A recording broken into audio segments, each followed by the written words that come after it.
2010 में जापान के ताकेशी कुवाबारा को अपने प्रेमी राय इसोहाता की हत्या के आरोप में सजा सुनाई गई थी। इस घटना के बाद लोग उस वक्त चौंक गए जब ये पता चला कि कुवाबारा एक वाक्रेसायोस थे। वाक्रेसायोस यानी एक प्रोफेशनल जिसे इसोहाता के पति ने उनकी शादी तोड़ने के लिए हायर किया था। वाक्रेसायोस एजेंट कुवाबारा खुद भी शादीशुदा थे और उनके बच्चे भी थे। कुवाबारा ने ऐसी व्यवस्था की कि इसोहाता के साथ एक सुपरमार्केट में उनकी मीटिंग हो जाए।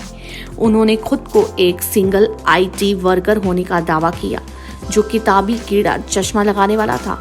आपको बता दें, दोनों का अफेयर शुरू हो गया जो बाद में एक वास्तविक संबंध में तब्दील हो गया। दूसरी ओर कुवाबारा के एक सहयोगी ने एक होटल में उनकी फोटो खींच ली। इसोहाता के पति ने इन तस्वीरों का इस्तेमाल तलाक के लिए साक्ष्य के तौर पर किया। जापान में आपसी सहमति से न होने वाले तलाक के मामलों में इस तरह के साक्ष्य जरूरी होते हैं। जब इसोहाता को इस धोखे का पता चला तो उन्होंने गुस्से में कुवाबारा के साथ अपने संबंध को तोड़ने की कोशिश की। कुवाबारा उन्हें जाने नहीं देना चाहते थे और ऐसे में उन्होंने रस्सी के एक टुकड़े से उनका गला दबाया। इसके अगले साल उन्हें 15 साल की जेल की सजा सुनाई गई। वहीं आपको बता दें कि इसोहाता की हत्या के बाद वाक्रेसायोस इंडस्ट्री को तगड़ा धक्का लगा। फर्जी मामलों के अलावा इस घटना ने इंडस्ट्री में कुछ सुधारों को भी बढ़ावा दिया। इनमें निजी जासूसी एजेंसियों के लिए लाइसेंस लेने की जरूरत भी शामिल थी। फेयरवेल शॉप फर्स्ट ग्रुप के एक एजेंट यूसेके मोचिजुकी का कहना है कि इस इंडस्ट्री के चलते वाक्रेसायोस की सेवाओं के ऑनलाइन विज्ञापनों पर सख्ती कर दी गई।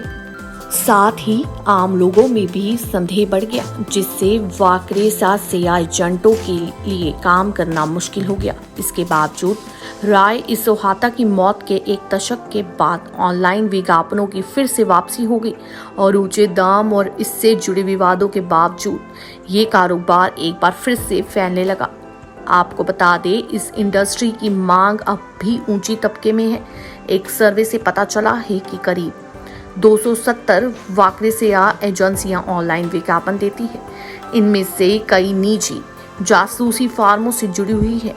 मोचिजुकी कहते हैं कि वाक्रेसायोस सेवा काफी महंगी है, इसलिए इसकी क्लाइंट्स आम तौर पर अमीर लोग होते हैं। आपको बता दें कि मोचिजुकी पहले एक संगीतकार थे।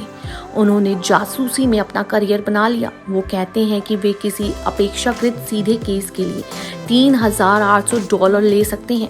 वो कहते हैं कि ऐसे केस में टारगेट की गतिविधियों के बारे में काफ़ी सूचनाएं मौजूद होती है। इसकी ज़्यादातर जानकारी मौजूद नहीं होती तो ऐसे मामले के लिए अधिक पैसा वसूल होता है। आपको बता दें कि जापान में तलाक लेने के लिए ऐसे सुविधाओं का उपयोग होता है और ये कानूनी तौर पर लोग कर सकते हैं। ऐसी खबरों से जुड़े रहने के लिए देखते रहें नेक्स्ट 9 न्यूज़।